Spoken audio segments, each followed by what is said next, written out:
tentunya memanggil pembicara kita. Tapi sebelum saya panggil, saya ingin menampilkan dulu, membacakan dulu latar belakang beliau seperti apa. Tentu dari kita semua ada yang belum kenal ya dengan pembicara kita malam hari ini ya. Oke, beliau adalah seorang dokter umum, teman-teman. Tercatat di dokter umum di InHarmony Clinic. Dan beliau juga selain dokter umum, beliau juga sebagai liaison officer atau escort di Medis PAP, ya, escort Medis PAP. Dan beliau juga tercatat sebagai koordinator tim medis paskibraka BPIP ya. Selain sebagai dokter, beliau berperan juga sebagai edukator masyarakat ya, sebagai edukator kesehatan, parenting, dan juga sebagai sosial media marketer, serta beliau sering ya dijadikan sebagai pembicara di beberapa seminar ya, khususnya tentunya di medis ya teman-teman ya.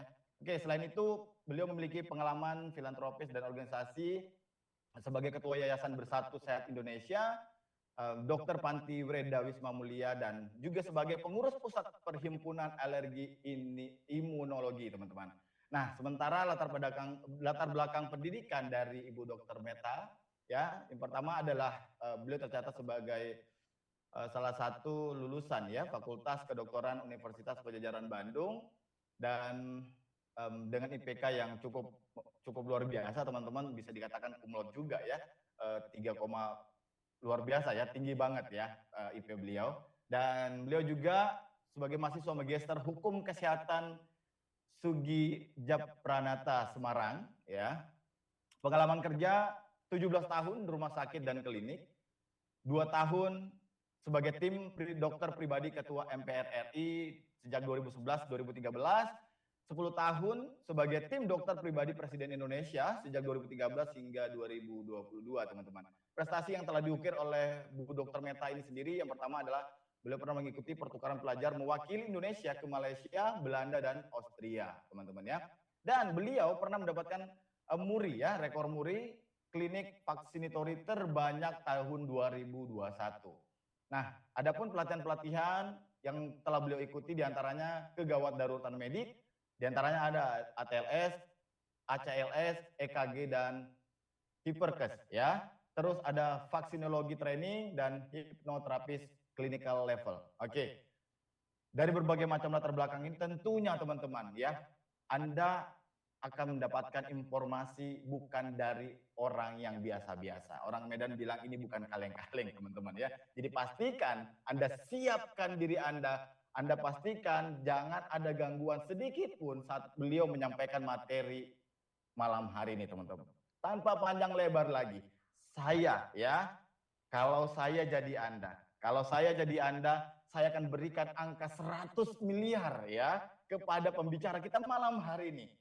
Untuk menyampaikan materi yang sangat luar biasa. Tanpa panjang lebar lagi, teman-teman, silakan klik angka 100 miliar di kolom chat dan mari kita sambut pembicara kita malam hari ini, Ibu Dr. Meta Melvina.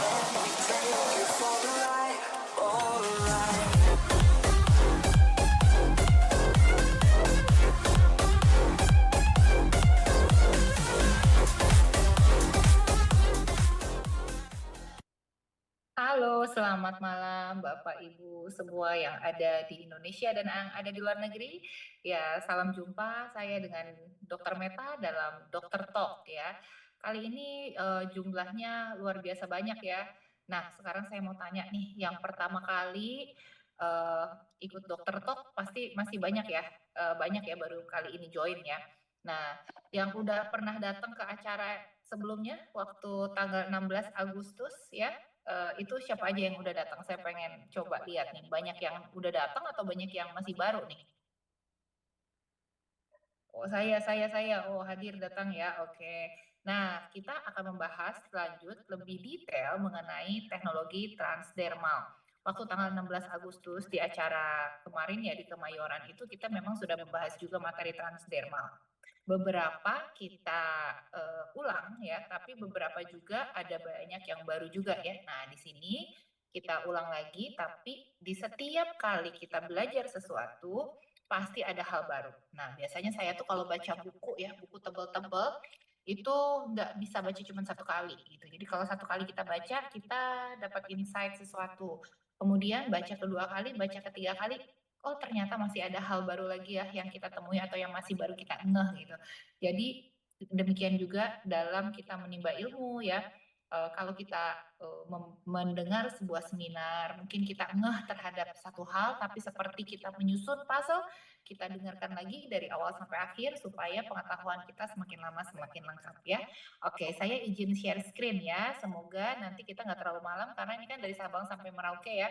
Nanti kalau terlalu malam nanti yang di Papua itu kasihan gitu. Udah sampai jam 11 malam tuh kalau kita sampai jam 9 ya. Oke, saya izin share screen Bapak Ibu. Semoga materi ini bermanfaat ya. Yuk kita buka catatannya. Kita lihat apa yang akan kita bisa bahas. Pada malam hari ini, judul topik kita adalah evolusi penghantaran obat. Mengapa transdermal patch menjadi sebuah game changer ya? Gitu bagaimana sih gitu jadi game changernya? Oke. Nah, kita perlu ketahui juga mengenai konsep transdermal nano. Sebetulnya masalah tentang transdermal ini sudah banyak digunakan sejak tahun 2007 di Amerika. Jadi ini bukan hal baru banget Bapak Ibu ya. Jadi teknologi ini teknologi lama, tapi kalau kita baru tahu ya, kita ini emang ketinggalan sekian lama gitu ya dari negara-negara maju ya. Katanya kita udah masuk negara maju belum? Belum sih, masih masuk negara berkembang ya, tapi semoga soon kita masuk negara maju. Jadi yang kita bilang kita masuk G20 itu sebetulnya bukan masuk negara maju gitu, tapi negara-negara maju itu mengumpulkan negara-negara lain sampai 20 negara supaya ikutan maju ya. Nah, jadi makanya yuk kita sama-sama maju, kita update ilmu-ilmu ya supaya kita nggak ketinggalan lagi. Karena sebetulnya teknologi transdermal itu sudah dari tahun 2007 ada ya. Di luar negeri orang hipertensi itu udah bisa pakai klonidin yang ditempel. Jadi ditempel secara transdermal terus kemudian hipertensinya turun. Ini obat-obatan nih. Tentunya obat-obatan seperti ini harus digunakan dan diresepkan oleh dokter. Tapi kalau nutrisi-nutrisi yang kita punya seperti PNG, Slim Style, ya, melatonin, gentlemanite itu nggak perlu diresepkan oleh dokter gitu. Karena itu bukan obat-obatan tapi nutrisi atau suplemen yang bermanfaat untuk tubuh kita yang bisa bekerja secara transdermal ya. Nah, obat nitrogliserin juga sama nih, obat tiba-tiba orang serangan jantung kan kita biasanya taruh di bawah lidah ya. Sebetulnya ada sediaan tempelan, tapi itu di luar negeri, di Indonesia nggak ada. Nah, pengganti nikotin juga sama untuk orang yang ketergantungan rokok. Nah, itu bisa ditempel tuh jadi nikotinnya. Itu juga menggunakan teknologi transdermal. Kalau di Indonesia yang ada adalah Durogesic. Nah, Durogesic ini untuk orang yang sakit ya supaya rasa sakitnya berkurang gitu. Contohnya orang yang kena cancer rasa sakitnya sakit banget gitu. Nah, itu bisa dikasih Durogesic ditempel, dia ada kandungan morfinnya jadi dia rasa sakitnya berkurang ya. Nah, tapi tentunya obat-obatan itu tidak boleh diresepkan oleh Bapak Ibu kecuali oleh dokter ya. Nah, saya juga mau tanya nih di sini yang dokter atau petugas kesehatan tuh ada nggak siapa aja nih? Boleh tulis di kolom chat ya, nanti saya coba lihat ada banyak nggak tuh. Saya pengen tahu nih yang dokter atau yang petugas kesehatan atau yang apoteker gitu. Coba saya pengen lihat dulu ya, saya close dulu, saya cek dulu. Oke, ada nggak nih? Oh ini ada bidan, ada apoteker, ada dokter Lala. Halo, salam kenal ya. Wah banyak juga ya. Wah oke, banyak juga ya. Kita sama-sama belajar ya. Saya di sini juga bukan berarti saya lebih pintar gitu, enggak ya dok ya. Jadi kita sama-sama sharing aja apa yang saya sudah pelajari gitu. Terus nanti kita bisa diskusi setelah ini. Wah banyak juga. Wah oke. Ada yang punya apotek. Oke. Ya kita lanjut ya ke materi ya. Wah, ini ya, jadi kita ini, sebentar. Tadi lupa nanyain, supaya tahu nih kita ada siapa aja di sini. Oke, nah di sini ada kita lihat rute administrasi dari obat. Kalau obat-obatan seperti tablet, kapsul, itu adalah obat-obatan yang dimasukin lewat oral. Kita telan lewat mulut, ya kan? Nah, terus kemudian ada juga yang melalui mulut, tapi masuknya targetnya saluran nafas nih.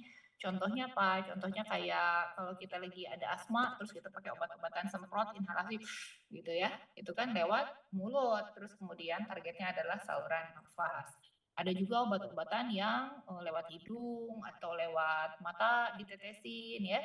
Terus ada juga obat-obatan cara masuk ke organ itu lewat pantat, betul? Ada yang dimasukin lewat pantat, anti nyeri di supositoria lewat pantat ya. Terus kemudian juga ada apa banyak ya kalau kayak obat-obatan untuk apa namanya itu hemoroid atau ambeien. Nah, itu juga banyak yang lewat pantat ya.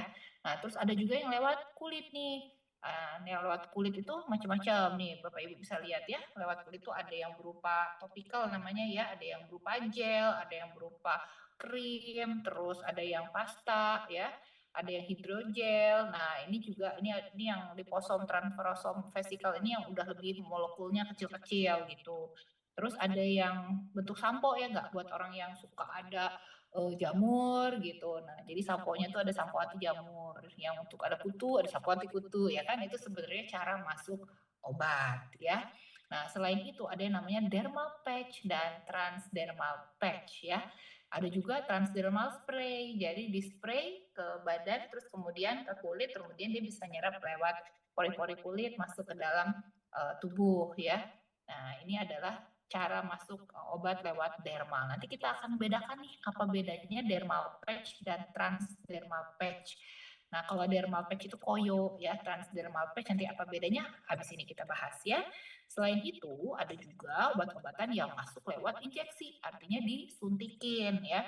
Disuntikin tuh bisa masuknya kayak obat apa yang obat bius, obat anti nyeri juga bisa, atau untuk anestesi atau bius ya masuknya lewat punggung tuh, masuk langsung intratekal ya, atau lewat kulit disuntik kayak vaksin ya, atau obat-obatan yang lewat kulit masuk ke tangan atau disuntik di pantat gitu, itu juga bisa ya, atau masuk ke pembuluh darah contohnya ya intravena kayak infus-infusan. Nah, jadi rute administrasi dari obat itu macam-macam, tapi tentunya obat-obatan ini sudah melalui penelitian-penelitian sebelum dikeluarkan atau boleh diperjualbelikan ya. Nah, sekarang kita akan membahas mengenai apakah benar transdermal itu bisa dan efektif untuk digunakan. Ya. Ini ada jurnal dari jurnal internasional ya. Ini kalau yang petugas kesehatan pasti udah tahu nih jurnalnya dari NIH ini ya. Jadi ada penelitian tuh transdermal diclofenac. Nah, tapi ini natrium diclofenac ini obat ya. Jadi dibandingkan antara yang oral, sediaan oral natrium diclofenac dengan sediaan yang transdermal gitu. Terus kemudian ternyata sama ya, sama ininya, sama efektivitasnya sama, tetapi lebih comfortable, lebih nyaman menggunakan transdermal patch. Jadi transdermal ini metode yang terbaru yang baik untuk menyampaikan obat-obatan kalau misalnya obat-obatan atau nutrisi itu memang bisa masuk molekulnya bisa disalurkan lewat kulit gitu ya. Jadi lebih nyaman apalagi untuk pasien yang udah mulai nggak mau makan obat, demensia, dikasih obat marah-marah. Nah, dikasih gini tuh lebih enak banget gitu ya. Jadi tinggal ditempel aja ya, lebih nyaman. Sementara efeknya sama tuh ternyata untuk yang diclofenac. Jadi kalau seandainya produsen barangnya itu memang sudah bisa bikin molekul nano, terus dia bisa masuk ke lewat kulit, masuk ke dalam seluruh tubuh, itu antara oral dan transdermal itu akan sama tuh efeknya ya. Nah, cuman mungkin di transdermal lebih tinggi karena dia tidak melalui first pass metabolisme ya. Kalau lewat oral kan ada banyak yang hilang juga ya karena lewat di liver hilang, lewat di lambung hilang gitu ya, nggak semuanya keserap ya. Yang 100% keserap itu lewat suntikan. Tapi tentu kalau suntikan kurang nyaman dan harus dokter atau perawat yang ngerjain ya. Nah, ini tahun 2023 itu ada ini systemic review ya. Ini penelitiannya tahun 2023 nih, jadi masih baru ya. Systemic review terhadap 1.369 jurnal. Wah, luar biasa. Jadi peneliti ini dia membaca 1.369 jurnal tentang penggunaan transdermal bandingin oral ya, bandingin tablet gitu untuk hormon replacement therapy ya. Ternyata oral dan transdermal itu dia bilang sama gitu tentang efek-efeknya, efek sampingnya apa sama gitu ya. Tapi efek sampingnya itu untuk hormone replacement therapy itu lebih tinggi efek sampingnya pada oral gitu dibanding. Jadi si transdermal itu lebih aman, lebih safer daripada oral ya. Jadi jangan ragu-ragu lagi terhadap transdermal. Nah, bagaimana evolusi transdermal patch? Jadi untuk membuat transdermal patch ternyata sudah dimulai dari tahun 1979. Luar biasa ya. Kita sekarang 2025 gitu baru sadar gitu ada transdermal ya. Padahal transdermalnya itu penelitiannya sudah ada sejak 1979. Saya belum lahir kayak saat itu. Nah, dari zaman dulu tuh dibikin molekulnya kecil, lipofilik itu tandanya suka terhadap lemak ya. Jadi karena kulit kita itu kan ada lemaknya tuh penghantarannya lewat lemak, terus kemudian membran-membran selnya juga banyak lemaknya. Jadi obat itu kalau atau nutrisi itu kalau lipofilik lebih gampang masuk gitu ya. Nah dosisnya rendah. Nah ini jenis-jenisnya dulu yang dibikin di generasi 1. Kemudian selanjutnya evolusi lagi nih tahun 1990 sampai 2000-an itu muncul ada liposom yang ultra deformable, jadi artinya dia bisa berubah gitu ya. Terus kemudian dia melunakkan lipid melunakkan lemak, kan lemak ada lipid itu lemak ya, di lapisan kulit kita itu ada lemak. Nah lemaknya lebih dilunakkan terus supaya nutrisi atau obat-obatan itu bisa masuk menyelinap lewat celah antar sel. Nah itu penelitian selanjutnya. Terus kemudian di generasi ketiga itu mulai muncul adanya penemuan perangkat fisik sehingga nggak perlu dijadikan molekul kecil tapi bisa masuk. Contohnya mulai ada vaksin-vaksin yang dimasukkan lewat kan nanti vaksin zaman dulu bukan zaman dulu sampai sekarang juga susah ya ke anak ya. Nah ini ada microneedle, jadi dengan microneedle jadi bentuknya kayak patch juga tapi sebetulnya ada jarum-jarum kecilnya tuh, terus dimasukin lewat situ vaksin-vaksinnya. Nah itu penelitian dari tahun ke tahun ya. Nah terus ada ultrasound kavitasi, electroporation, thermal ablation, jadi dengan dipanasi pori-porinya mengembang terus masuk gitu ya. Iontophoresis ini adalah penelitian ya sebetulnya. Nah terus kemudian tahun 2000-an nih sampai sekarang ini eranya lipid nanopartikel. Ini penelitian, makanya kan judulnya evolusi patch transdermal tuh kayak apa aja sih. Makin lama makin kesini tuh makin maju gitu. Nah, obat atau nutrisinya itu partikelnya itu sekecil 50 sampai 200 nanometer ukuran partikelnya ya. Makanya dia bisa masuk. Terus kemudian stabilitas muatan obat sama sustain release-nya obat itu juga mulai diperhatikan gitu, jangan begitu ditempel terus masuk semua, tapi pelan-pelan masuk dalam. Makanya kalau patch-nya yang kita punya ini antara 28 sampai 48 jam itu akan habisnya. Jadi biasanya 2 hari sekali diganti ya. Nah ini bisa penetrasi atau masuk ke dalam kulit. Ini karena kita ini campur aduk ya di sini ya, di grup kita ini sangat majemuk sekali. Pengetahuannya juga dari yang tenaga medis sampai yang nggak pernah belajar medical ya, tapi saya akan coba mengemas supaya Bapak Ibu yang nggak pernah belajar medical atau kedokteran secara detail bisa mengerti ya. Nah, untuk yang Bapak Ibu tenaga medis mungkin saya akan menggunakan bahasa-bahasa yang lebih awam gitu, karena kalau enggak nanti ratusan orang bingung di sini kita ngomong apa gitu ya. Nah, kalau kita lihat bagaimana struktur kulit, nah kulit kita itu berlapis-lapis ya. Nah, lapisan kulit yang epidermis aja nih bagian atas nih ya. Jadi kalau epidermis nih kalau copot ya ke atas kita masih belum ngerasa berdarah nih, belum berdarah nih kalau kita kayak kulit ari gitu ya. Kulit ari copot gitu kan. Nah, ini kita baru ngerasa agak nyeri itu kalau udah mulai sampai stratum basal. Nah, ini lepas baru nyeri. Nah, kalau berdarah itu berarti udah ada pembuluh darah. Ini yang bulat-bulat nih, vaskulatur ini pembuluh darah ya. Kalau satu ini adalah rambut tuh, jadi kayak pori-pori yang ada kulit kita yang ada pori-pori yang ada rambutnya. Nah ini ya. Nah susunan kulit kita di epidermisnya ada stratum corneum, granulosum, spinosum, basale. Jadi berlapis-lapis, ini seperti batu bata susunannya. Kemudian granulosum ya seperti ini bentuknya, makin lama makin rapat, selnya juga beda-beda.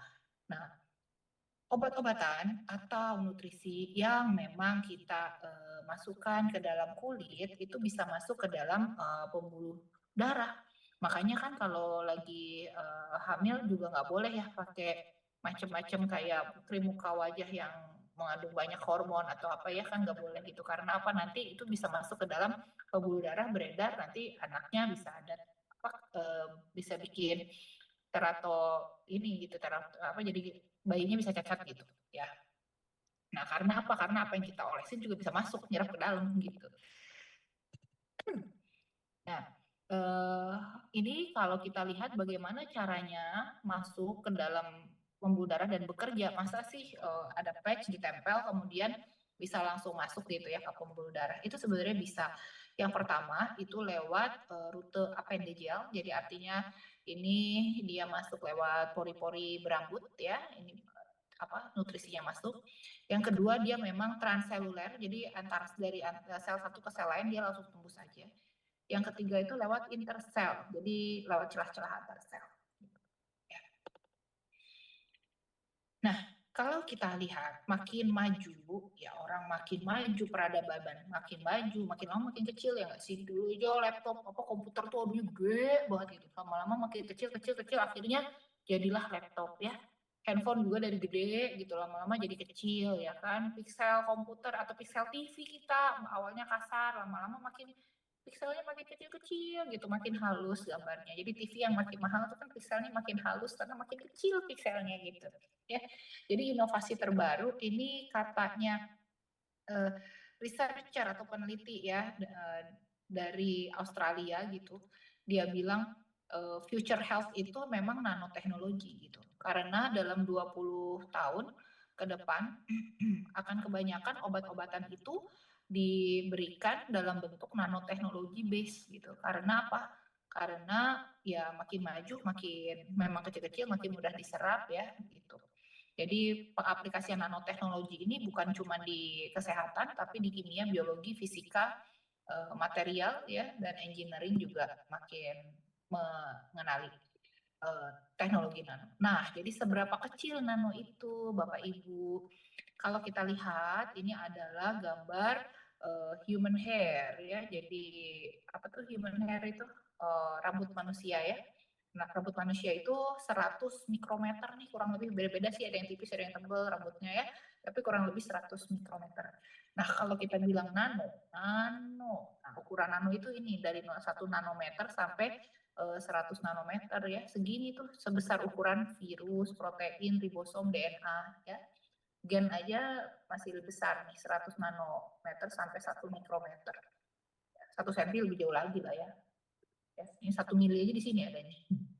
Jadi kalau kita lihat how small is nano, ya nano itu sebesar virus. Kita nggak bisa lihat tanpa bantuan mikroskop elektron. Oke. Nah, jadi bagaimana cara mereka membuat transdermal nano? Ini melalui proses yang panjang, mulai dari molekul-molekul besar ya. Ini detail banget ya kalau kita melihat ini. Saya juga bukan orang laboratorium ya, tetapi proses ini intinya kayak proses pengecilan. Jadi dipanaskan, difiltrasi, kemudian didestilasi, dipanaskan lagi, kemudian jadi molekul tambah kecil gitu. Jadi sama seperti kita membreakdown bagaimana air menjadi H2O gitu ya, jadi kecil-kecil, jadi atom-atom ya, seperti itulah ya. Jadi ini cara mereka untuk membuat menjadi nanomolekul, jadi bikin nanostructure lipid carrier. Nah, jadi si nutrisi-nutrisi itu akan distrukturisasi sehingga bisa masuk ke dalam pori-pori kita, karena pori-pori kita, kulit kita juga ada lapisan lipid bilayer ya, kalau kita lihat ada lapisan lemaknya juga, sehingga dia bisa nempel, bisa masuk ya. Oke. Ini prosesnya masih panjang, bagaimana caranya dia bikin molekul nano menjadi kecil-kecil dari molekul yang besar, kemudian akhirnya dari besar-besar begini ya, akhirnya menjadi semakin kecil ya. Oke, nah ini sampai diukur nih 100 nanometer tuh sekian gitu, makin lama makin kecil. Dievaporasi, terus didinginin lagi ya, gitu deh. Ya, jadi rumit banget untuk cara bikin nano ini. Oke, sehingga terus kemudian dicobain nih, setelah itu diuji coba bener masuk nggak sampai ke lapisan-lapisan kulitnya. Oke, nanti saya kasih resumenya ya. Jadi bagaimana nih caranya membuat nutrisi obat menjadi nanopartikel? Kalau melihat gambar tadi kan rumit, intinya gini. Pertama, dilihat dulu kelayakan bahan aktifnya itu apa gitu. Ada yang bahan aktifnya itu ginseng, terus ada yang jahe, ada yang teh hijau ya kan, terus kemudian ada yang melatonin. Nah, dicek dulu bahan aktifnya itu bisa layak jadi molekul nano nggak, jangan-jangan menjadi molekul nano itu jadi pecah gitu kan. Nah, ternyata yang udah ada di sini, ya berarti dia udah bisa jadi molekul nano minimal jadi 500 dalton gitu. Terus kemudian pilih platform nano kariernya. Jadi pembawa molekul nanonya ini apa? Bisa yang itu kan bisa hidrofobik yang suka dengan air atau hidrofilik yang suka dengan lemak gitu. Ya, terus kemudian setelah itu dirancang komposisi dan metode pembuatannya gitu. Dengan cara apa? Di emulsi gitu. Terus atau pakai ini apa namanya, pakai campuran lipid padat dan cair atau homogenisasi. Ya ini orang lab yang tahu ya, yang lebih hafal ya. Terus kemudian setelah itu dirancang pembuatan bagaimana caranya menjadi molekul nano, terus kemudian akhirnya jadi kan, udah jadi molekul nano. Nah, jadi setelah jadi itu ditempel ke film ke ini ya, ke patch-nya, ke apa? Ya ke lapisannya ya, supaya bisa nempel di kulit kita kan. Nah, terus kemudian dari situ yang diuji gitu ya, setelah diuji juga keamanan dan iritasinya. Gitu. Jadi rumit dan panjang. Jadi prinsip ilmiah yang membuat nano ini bekerja itu pertama ukuran ya dan deformabilitas. Artinya apa? Vesikelnya atau atomnya atau ukuran-ukuran yang kita mau dari sebuah nutrisi itu dia harus ultra luas. Jadi bisa tembus ruang antar celah lemak gitu ya. Sehingga bisa masuk ke dalam jaringan kulit dan bisa nyerap lebih dalam.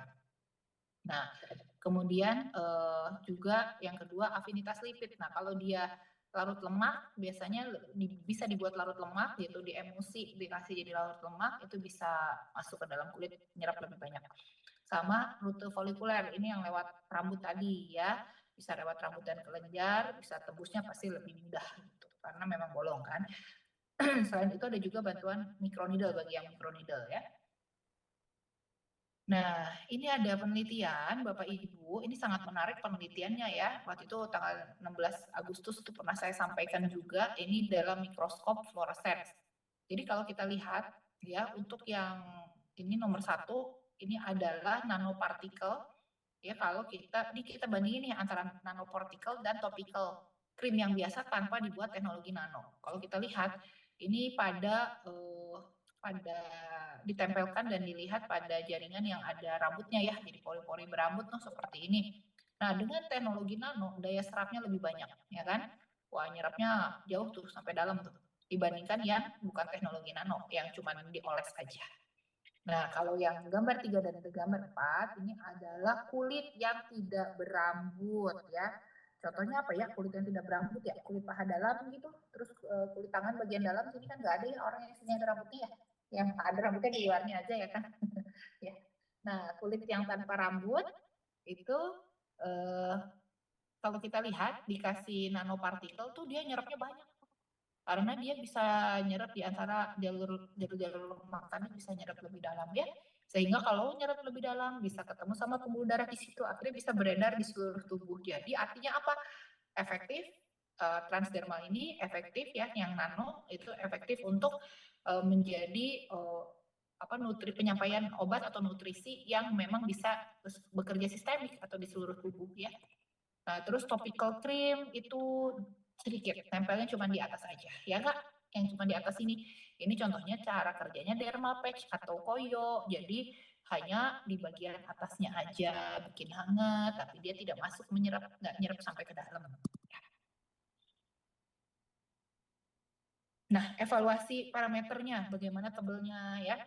Terus kalau lagi kelipat itu mengganggu lipatan enggak, terus berat apa enggak gitu, terlalu tebal juga nggak enak ya kan. Tapi ini udah boleh dicoba gitu Bapak Ibu ya, kalau transdermal yang punya kita ini patchnya itu nyaman sih dipakainya. Terus kemudian dia kuat nggak, jangan-jangan gampang robek gitu, kalau kena air sedikit robek gitu ya. Terus kemudian kelembapan juga, jadi nggak boleh kalau terlalu lembab akhirnya dibikin yang di patch jadi jamuran karena ditempel 2 hari itu jadi jamuran gitu kan ya. Ini udah diukur juga sih, ada pori-porinya juga, terus sama isinya. Nah ini bedanya transdermal, presserdermal, dan transdermal. Ya kalau koyo itu dia kerjanya menghantarkan obat ke dalam kulit, tapi kalau transdermal dia menghantarkan obat atau nutrisi melalui kulit dan masuk ke dalam aliran darah ya. Udah banyak digunakan yang tadi ini contohnya fentanyl, nikotin, obat KB juga ada sebetulnya, tapi kita enggak ya, kita hanya 4 produknya ya, yang melatonin, terus begitu slim style, kemudian painless night blue, dan gentleman night ya, gentleman night buat bapak-bapak, oke. Nah, jadi komponen utama transdermal patch itu kalau kita lihat memang kesannya kayak tipis banget gitu ya, tapi sebetulnya dia tuh berlapis-lapis ya, nggak cuma satu. Nah, pertama bagian liner, ini liner yang kita buang ya, dia melindungi plester selama penyimpanan. Liner ini dilepas jadi kayak stikernya tuh, tempelan stikernya tuh ya. Nah, itu adalah liner itu dilepas. Terus ada lemnya dong pasti ya supaya bisa nempel ke kulit kita. Nah, terus kemudian ada membran. Nah, membran ini mengatur pelepasan obat ya supaya dia bisa jadi sustain release gitu. Terus kemudian obat atau nutrisinya sendiri nih ya, ini adalah bahan kandungan bahan aktifnya. Terus kemudian di dalam sini juga kadang-kadang ada yang ada promotor enhancernya nih. Jadi dia juga bisa mengatur sustain release-nya bagaimana. Jadi bisa keluar dikit-dikit gitu, nggak begitu tempel terus keluar semua langsung menyerap semuanya ya, tapi dikit-dikit masuknya. Jadi selama 24 sampai 48 jam tuh keluar dikit-dikit gitu. Terus ada pengisi matriks, memberikan massa pada matriks ya sebagai penguat matriks, sama lapisan penutup. Lapisan penutup ini bagian stiker yang paling luar yang biasa nempel plok yang kita bisa pegang tuh. Bagian luarnya yang ada warna, ini ada yang gambar, ada yang tulisan, nah ya, ada yang kayak stiker-stiker tulisannya, itu adalah lapisan penutupnya ya. Jadi walaupun kelihatannya tipis tapi nggak cuma satu lapis ya, Bapak Ibu, nggak kayak stiker biasa, di dalamnya banyak ya. Cuman kita nggak bisa lihat karena dia sudah dibikin dengan teknologi nano. Nah, manfaat plester transdermal ini apa aja? Pertama, aplikasinya mudah, nggak sakit ya kan, dosisnya tuh aman dan akurat ya. Terus kalau seandainya kita mau menghentikan misalnya ada alergi atau nggak cocok, ya itu kan kalau obat udah ditelan nggak bisa ya, nggak bisa ditarik lagi ya kan. Ya kita tunggu aja sampai obatnya habis gitu. Tapi kalau seandainya transdermal tuh enaknya kalau kita mau stop nggak mau kasih ya tinggal dicabut aja gitu. Terus kemudian kalau apa obat-obatan yang lewat saluran pencernaan itu akan bisa bikin sakit lambung, terus kemudian efek obatnya akan berkurang juga ya karena lewat saluran pencernaan gitu. Tapi kalau transdermal lebih banyak yang masuk ya. Pelepasan obat tadi sustain release sudah dibahas ya. Ini efek lintas hati pertama yang tadi yang lewat saluran cerna ya. Terus kemudian ini frekuensi aplikasi yang berkurang berkat pengiriman obat terus-menerus dalam periode waktu yang lebih lama ya. Terus ideal untuk pasien susah nelen sama mudah untuk orang yang sakit gitu untuk transdermal itu. Nah, tapi transdermal patch limitation-nya itu juga mungkin kalau seandainya membutuhkan yang sangat banyak ya, konsentrasi banyak di pembuluh darah, contohnya misalnya seperti obat-obatan untuk diabetes gitu ya, itu nggak bisa tuh dipakai, belum bisa yang dipakai untuk transdermal gitu. Kalau nggak semua obat diabetes tempel aja ya, daripada lupa-lupa makan ya kan. Nah sampai saat ini belum ada. Nah PNG itu juga bisa buat bantu diabetes tapi nggak bisa dipakai tunggal, jadi tidak menggantikan obat-obatan dokter ya. Jadi tetap obat dokternya harus tetap dipakai gitu. Terus kemudian beberapa bisa menyebabkan iritasi atau alergi gitu ya. Terus kemudian karena nempel terus ya, kadang-kadang orang ngerasa ini kok penuh dengan tempelan gitu. Jadi kok nempelnya banyak gitu di kulit ya. Jadi kalau kita pakai makin banyak kok nempel jadi banyak banget di kulit, itu aja sih yang nggak enaknya ya. Oke. Terus kemudian elemen-elemen yang mempengaruhi kemampuan plester transdermal dalam menghantarkan obat. Tentunya orang yang punya kulitnya lebih keriput-keriput gitu, kalau ditempel ya jangan lupa di stretch dulu biar dianya masuk, karena kalau kulitnya rugi-rugi banyak keriputnya kita langsung tempel gitu aja ya kan berarti ada bagian yang nggak ketempelnya, nggak ada bagian yang nggak masuknya gitu kan ya. Nah terus ketebalan kulit, orang yang kulitnya tebal banget gitu, bukan tebal muka ya, tebal kulit. Nah itu juga nyerapnya lebih dikit ya kan. Nah terus kemudian penyimpanannya, jenis perekatnya, lapisan-lapisan film, nih mah ini aja sih cara bikinnya tiap pabrik kan beda-beda ya. Nah, cara pakainya gimana? Ya boleh di mana aja. Jadi nggak perlu di area yang sakit ya Bapak Ibu. Jadi bukan berarti kalau sakitnya kaki gitu harus ditempel di kaki. Itu nggak selalu. Tapi memang paling enak didekatkan di tempat site yang kita mau pakai gitu. Kayak misalnya lagi sakit punggung, tempel di punggung itu lebih enak. Tapi jangan dipakai di area yang sedang luka. Misalnya kakinya lagi ada kaki diabetes, lagi ada borok, lagi ada luka. Nah jangan di area situ. Tapi di area kaki yang sehatnya ya. Nah, kenapa bisa? Misalnya sakitnya di kepala gitu, tempelnya mau di jidat gitu ya kan enggak ya jelek banget gitu. Nanti jalan-jalan tempelnya di jidat gitu kan. Ya, tapi bisa ditempel di dada gitu. Contohnya kan dada ketutupan sama baju ya, jadinya juga lebih nyaman. Nah, itu karena apa? Karena dia kan molekulnya nano. Jadi dia bisa nyerap. Ditempel dimanapun dia akan bersirkulasi karena darah kita kan terus muter. Jadi apapun yang sudah masuk ke dalam pembuluh darah kan akan berputar terus tuh di dalam sirkulasi tubuh kita. Karena kan jantung kita berdegup memutarkan seluruh pembuluh darah kita, ya.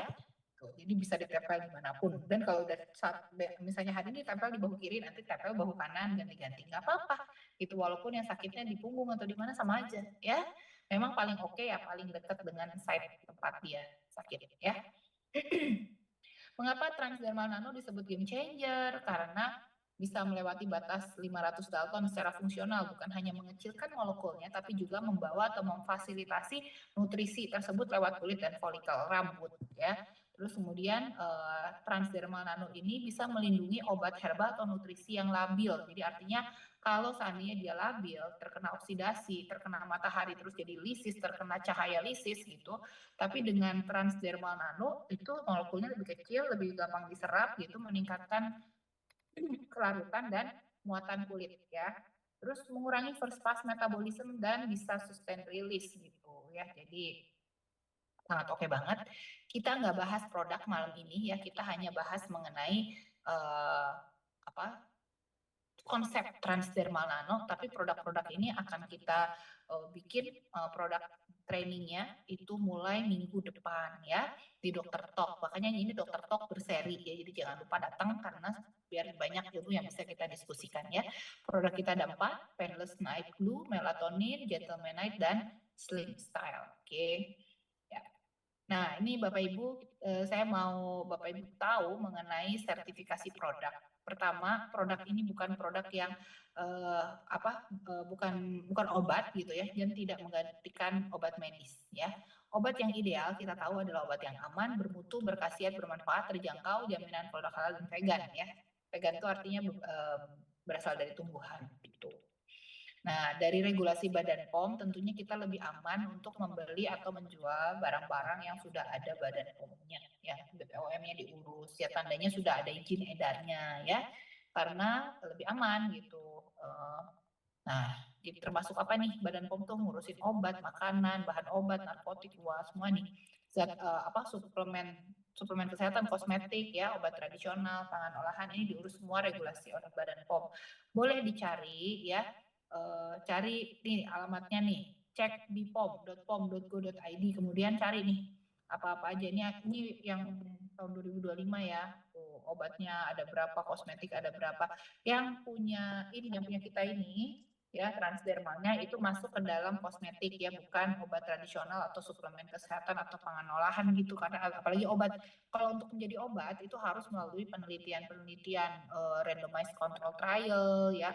Terus kemudian kalau ini sudah boleh menjadi obat, mungkin ini bisa diteliti juga nih bagian dokter atau yang apa ya yang ada di sini. Tapi kalau udah masuk ke dalam kategori obat berarti tidak boleh diresepkan oleh Bapak Ibu sekalian. Jadi harus resep dokter yang resepin dulu ya. Nah, jadinya kalau selama ini masih kosmetik, karena kenapa kosmetik tulisannya? Bukan artinya buat wajah gitu, tapi memang dia masuknya topikal gitu, karena topikal ditempel gitu, jadi dia masuknya kategori, bisa masuk kategori kosmetik. Oke. Nah, ini melatoninnya udah ada ya. Ini kalau lihat dicek pom.go.id. Jadi sebelumnya saya menjadi product trainer juga diminta untuk menjadi product trainer, Bapak Ibu, saya ngecek dulu nih produknya tuh seperti apa. Saya bergabung untuk menjadi product trainer, membantu teman-teman di sini untuk mengedukasikan ya. Itu ini apalagi penting nih buat teman-teman tenaga kesehatan ya. Itu saya ngecek dulu tuh produknya apa, saya aman nggak untuk berbicara seperti ini gitu kan. Nah ternyata setelah saya cek dan recheck itu ternyata memang produknya sudah berizin juga ya, udah ada Badan POM-nya dan sertifikasinya itu lengkap banget baik di Indonesia maupun di luar negeri. Makanya saya juga diminta tolong untuk jadi produk trainernya itu dengan senang hati gitu ya. Jadi nggak ragu-ragu lagi. Oke. Nah, untuk Badan POM sendiri ya, untuk BPOM itu ngurusnya susah banget ya. Saya aja sekarang lagi ngebantuin loh, ada satu perusahaan Taiwan gitu yang punya produk bagus juga ya, tapi udah lama itu nggak keluar-keluar, BPOM-nya susah banget gitu. Untuk keluar BPOM itu susah banget. Nah, tapi ini hebatnya untuk produk transdermal kita ini ya, BPOM tuh ngurusnya tuh per 3 tahun loh, jadi 3 tahun habis gitu. Ya, jadi ini masih berlaku ya sertifikat BPOM-nya ya, yang Slim Style. Terus kemudian bentar. Ya. Nah, terus kemudian ini adalah sertifikasi internasional untuk dari yang dimiliki ya. Jadi untuk dari Uni Eropa itu ada ISO 22716 diwajibkan gitu ya. Sertifikasi ini ada. Ini waktu itu juga begitu saya pertama kali diminta untuk ngecek sertifikatnya, saya cekin nih semua sertifikat apa yang mereka punya. Jadi sebelum saya mau untuk bicara tuh saya cek dan cek dulu. Dan setelah saya cek dan cek membuat saya menjadi lebih yakin dan sangat yakin gitu bahwa produk ini adalah produk yang bagus gitu. Walaupun ini sertifikasi dalam bahasa Turki, ini semua saya terjemahkan gitu sampai saya cari ini ngomong apa, sertifikat ini dikeluarkan oleh siapa gitu. Itu saya cari satu-satu nih, saya ngerjain sertifikat ini aja membacanya tuh lama banget karena ini pakai bahasa Turki gitu ya. Dan saya nggak mau dibilangin sama orang kayak ini sertifikasinya ini adalah ini, saya cari sendiri benar-benar gitu. Nah, sertifikasi ini, tapi saya udah ini langsung ya buat Bapak Ibu sekalian, nanti langsung bisa pakai slide saya boleh dimiliki oleh Bapak Ibu sekalian juga gitu, jadi nggak susah ya. Nah, ini sertifikasi juga baru tuh ya, berakhirnya ya. Oh, ini nanti harus lihat yang perbaruan lagi nih, baru berakhir sekarang, pasti udah ada lagi nih yang barunya ya. Oke, ini adalah penerimaan bahan baku dan kemasan, produksi, pengendalian mutu, penyimpanan, pengiriman produk jadi ya. Oke, tapi standar ini tidak mencakup kegiatan riset R&D. Oke. Terus kemudian ini produk ini sudah masuk ke dalam e-katalognya PBB. Jadi kalau kita lihat tuh ya di katalog PBB itu banyak kan UN ya, United Nation gitu. Nah, ini udah bisa diperjualbelikan untuk organisasi tersebut. Nah, menyediakan akses ke badan-badan khusus di dalam PBB seperti Bank Dunia, UNDP gitu ya. Nah, ini udah bisa nih semua nih untuk produk ini doang nih. Yang punya kita 44 ini bisa masuk semua nih. Jadi udah masuk e-katalognya mereka. Masuk e-katalog Indonesia aja susah. Apalagi masuk e-katalognya PBB pasti susah banget. Ya. Nah, ini sertifikat yang dikeluarkan oleh Kementerian Kesehatannya Turki. Dia hanya berlaku 1 tahun nih sertifikatnya. Jadi setiap setahun sekali mereka bikin sertifikasi ini. Luar biasa kan, kita aja punya izin praktek berapa, 5 tahun aja rasa repot ya. Ini setahun sekali loh dari Kementerian Kesehatannya harus update tentang produk berapa ini bebas jual ya. Terus kemudian sertifikasi ini adalah sertifikasi bahwa One More sudah mengajukan pendaftaran sebuah ke FDA ya. FDA-nya udah FDA approve. Nah, ini diberikan oleh Direktur Jenderal Perdagangan Berkop Gubernur Istanbul. Jadi ini dari Gubernur Istanbul menyatakan bahwa produk ini sesuai dengan Undang-Undang Perlindungan Konsumen di Turki. Gitu.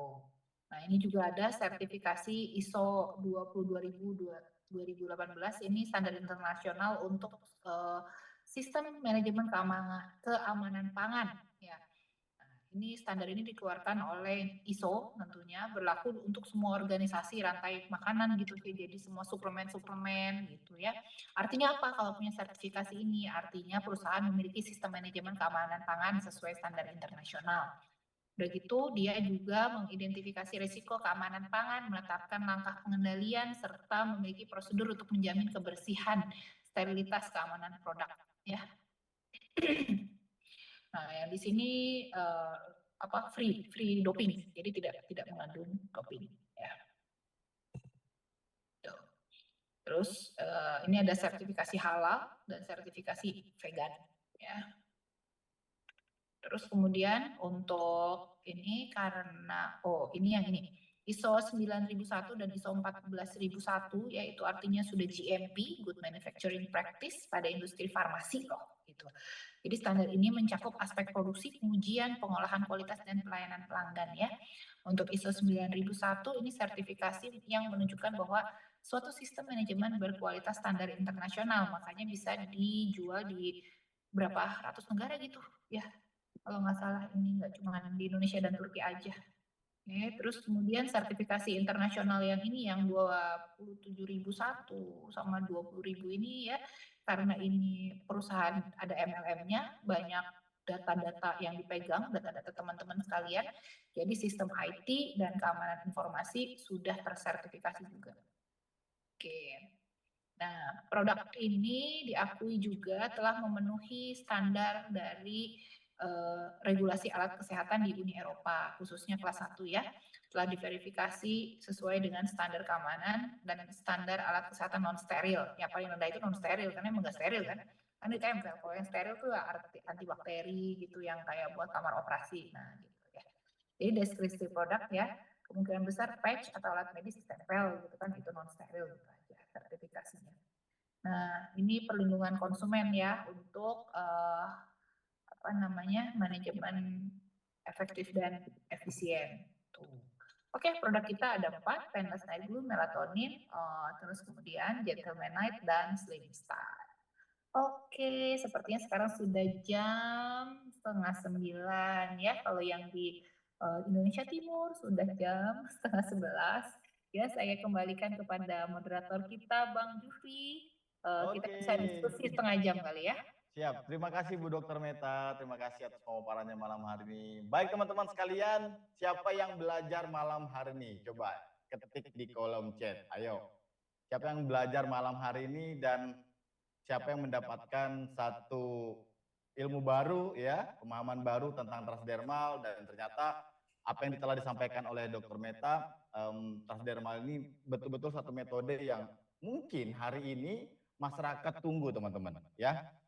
Dan paling penting adalah produk-produk kita yang memiliki konsep transdermal ini juga sudah terverifikasi ya secara lembaga atau secara organisasi, baik itu di lokal Indonesia dan tentunya juga di internasional teman-teman sekalian. Nah, kita akan buka sesi pertanyaan ya, tanya jawab untuk teman-teman. Namun pertanyaan malam hari ini, diskusi malam hari ini kita akan batasin kepada yang sesuai tema ya, sesuai tema. Kalau ada yang bertanya tentang produk, kemungkinan kita akan coba pending pertanyaan itu karena ya sesinya akan ada di minggu depan ya, insya Allah. Dan juga mengingat waktu ya teman-teman. Jadi kalau Anda mau bertanya, silakan bertanya sesuai dengan tema yang ada malam hari ini. Oke, seperti itu. Baik. Sudah ada yang bertanya atau gimana Bu Dokter, kita mulai aja ya buka pertanyaan untuk malam hari ini Bu Dokter. Monggo Bang Jufri, boleh. Berapa pertanyaan nih Bu Dokter kira-kira untuk teman-teman nih? Ya, kita diskusi sampai jam 9 maksimal kali ya. Jam 9 maksimal lah, oke. Saya mau nyapa juga nih buat teman-teman di room yang kedua yang sudah hadir juga, ada lebih daripada 300 orang ya. Juga di sini di link pertama ini sudah full kapasitas. Buat teman-teman yang di room yang kedua ya juga boleh bertanya ya. Cuma saya harus akses juga ini, mungkin bisa nanti operator bantu kalau mau ada yang bertanya di sana ya, bisa dibantu. Oke, baik, kita mulai dari pertanyaan pertama buat teman-teman. Sebentar ya. Nah,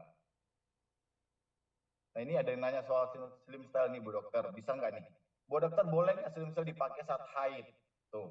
Boleh, Nah, nggak oke. masalah, nggak ada hubungannya sama haid. Nggak ada masalah Bu Dokter ya berarti ya? Mm-mm. Oke. Oke, buat Bu Ade Wanda ya, jadi pertanyaan sudah terjawab, berarti nggak ada masalah untuk Ibu haid mau pakai transdermal juga nggak ada masalah ya.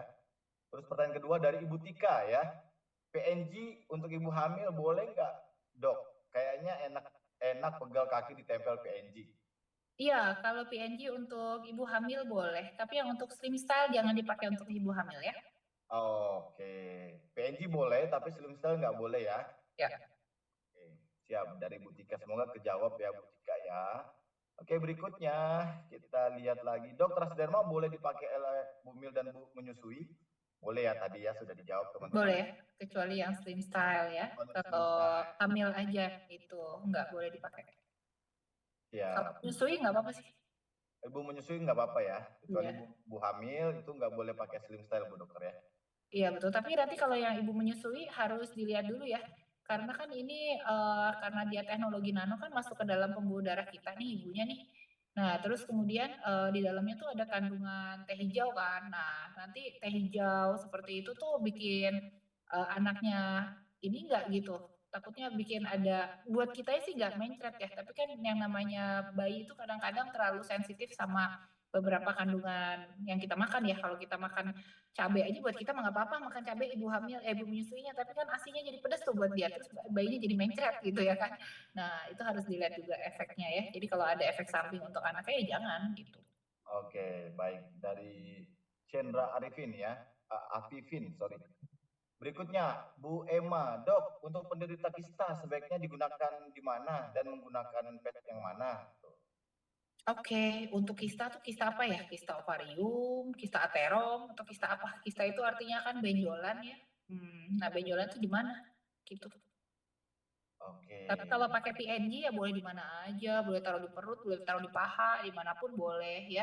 Jadi intinya kalau untuk PNG itu produknya adalah banyaknya kan ginseng, glukosamin ya. Jadi untuk nyeri sendi, untuk antiinflamasi. Jadi banyak sering dipakai tuh PNG itu kayak suplemen dewa gitu, karena apa orang capek-capek pakai PNG, orang sakit lutut juga bisa pakai PNG karena ada glukosaminnya ya. Nah, terus ada ginseng. Intinya kandungannya minggu depan akan kita bahas ya.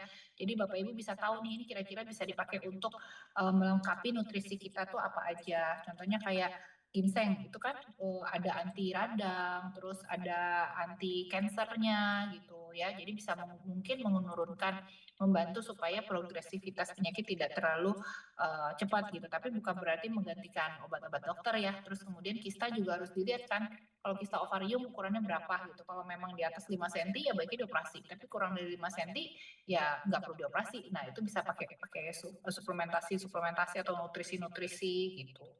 Terus antioksidan ya, ini juga ada antioksidannya gitu sih. Oke. Oke, semoga bisa terjawab ya teman-teman yang sudah bertanya tadi. Dok, izin tanya, member saya sudah lansia dan kemarin mencoba pakai PNG. Hari ini beliau merasa sesak. Apakah ada healing crisis atau detox? Nggak, nggak ada. Jadi ini sama seperti nutrisi atau makanan-makanan yang kita makanan sehat aja gitu ya. Jadi nggak ada tuh habis ditempel terus jadi detox gitu, nggak gitu. Jadi kalau itu berarti sesaknya dari tempat lain, maksudnya dari masalah lain ya. Gitu. Oke, baik. Oke, berikutnya dari Ibu Ervina ya. Selamat malam, dokter. PNG itu kan ada kandungan glukosamin ya. Untuk membantu untuk menambah cairan sendi di lutut. Untuk orang yang bagian atas lututnya bergerak, ya, karena ada cairan sinovial yang berlebihan hingga harus disedot pakai alat suntik. Apakah boleh pakai PNG? Karena Oke. tadinya, tadinya tidak bengkak. Setelah pakai 4 hari pakai PNG, mulai pakai lembar ketiga, seperti mulai bengkak di atas lutut kirinya. Dihentikan beberapa hari kemudian, tidak terlalu bengkak sepertinya. Apakah boleh dicoba pakai lagi, Bu Dokter? Oke, ini kan kaki dipakainya satu ya. Coba coba dipakai di kaki satunya lagi. Biasanya bengkak itu tapi harus cek juga ini bengkaknya apa karena dianya habis aktivitas banyak gitu. Nah, biasanya ini karena osteoartritis ya, karena OA atau osteoartritis, pengapuran. Nah, kita juga harus tahu OA-nya itu grade berapa. Ini orangnya grade 1, 2, 3, 4. Kalau grade 4 kan udah harusnya ganti sendi ya. Kalau udah harus ganti sendi ya gantilah. Kalau udah harus operasi sendi ya operasi lah gitu ya. Tapi kalau untuk grade 1, grade 2 gitu masih baru kayak naik tangga kerasa sakit atau begitu Bapak Ibu pegang lututnya terus kemudian gerakan pegang pakai tangan gitu, tempurung lututnya dipegang gitu ya. Terus kemudian kita gerakan kakinya. Nah, itu udah mulai ada krek gitu, tandanya kan udah mulai ada keausan ya atau pengapuran di situ. Nah, dengan diberikannya PNG itu harusnya glukosaminnya kan masuk. Nah, tapi kalau baru 4 hari itu cairan itu belum akan langsung masuk loh gitu ke dalam hmm, sendi gitu. Untuk membuat bahkan ya suplemen oral glukosamin aja baru bisa mempertahankan keadaan cairan sinovial yang cukup itu aja membutuhkan waktu 3 bulan gitu. Nah, kalau yang transdermal ditempel itu juga minimal juga makainya sebulan gitu ya, baru dia tuh bisa glukosaminnya bisa cukup di sendi. Nah, kalau ada bursitis itu bukan cairan sinovial berlebih, tapi dia bengkak karena ada peradangan di situ. Nah, apakah ada overuse selama 4 hari ini? Coba dicek dulu ya. Terus kalau seandainya memang aktivitasnya biasa aja, nggak ada pemakaian yang berlebih, nggak ada overuse, nah itu mungkin juga coba deh dipindahin ke kaki sebelahnya. Akan berlaku seperti itu lagi apa enggak? Tapi kalau seandainya karena overuse ya berarti itu bengkaknya karena overuse ya, bukan karena penempelan ini gitu. Karena belum pernah ada sih kasus yang ditempelin ini terus kemudian jadi overuse atau orang makan glukosamin terus jadi penempelan ini tuh jadi bengkak atau makan glukosamin malah jadi bengkak gitu. Itu belum ada gitu. Oke, baik ya. Berikutnya dari Bunda Ria. Bu Dokter Meta, maaf mau tanya. Saya masih menerima keluhan kalau pets kurang menempel, Dok. Misal kena air, apakah setelah kena air terus ditempel lagi, itu penyerapan zat aktifnya bagaimana ya, Dok? Oh, oke. Nah, biasanya nempelnya nempel raket banget kok, malahan cenderung susah dicabut ya. Kalau ini pastikan satu belinya di tempat yang asli karena saya tahu juga dari di luar sana banyak yang jual ternyata palsu ya. Nanti mungkin Bang Juri bisa bagikan tuh dokumentasi yang beda yang asli dan yang palsu apa karena banyak juga yang jual palsu ya. Dan itu bisa dicek, bisa dites beda. Tapi yang asli selama ini kalau kita lihat kalau cara pakainya benar itu bisa nempel 2 hari bahkan udah mandi juga nggak copot gitu. Pertama jangan pakai pas lagi badannya keringetan atau belum mandi berminyak gitu ya pasti lebih cepat lepas tapi pakainya habis mandi terus dikeringin.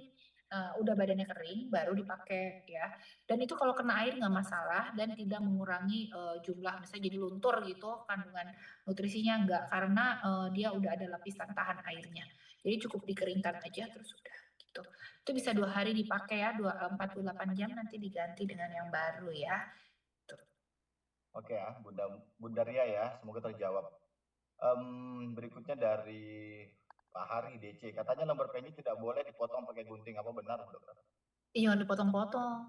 Iya enggak sih sebenarnya nggak ada masalah karena dipotong pakai gunting nggak apa-apa orang di pabriknya juga dia dipotong-potong pasti pakai Yes, silet di pabriknya kan dia kotak-kotak benar, gitu ya benar, benar. di pabrik juga pasti dia potong pakai silet gitu ya kan Yes, jadi nggak masalah kena metal kena apa nggak masalah itu mitos aja cuman kalau dipotong itu jangan dipakainya separoh-separoh itu sama aja dosisnya kurang ya kalau yang PNG itu emang gede banget ya karena memang butuhnya satu orang tuh satu itu dalam satu kali pakai jadi kalau dipotong-potong misalnya mau supaya lebih enak misalnya pakainya di tangan tapi misalnya dipotong bagi 4 tapi 4-4-nya dipakai itu nggak apa-apa ya, jangan dipotong dibagi 4 dipakainya cuma 1/4 atau diirit-irit tuh nanti nggak kerja gitu itu tetap kurang dosisnya gitu ya dosisnya kurang ya dok ya. iya.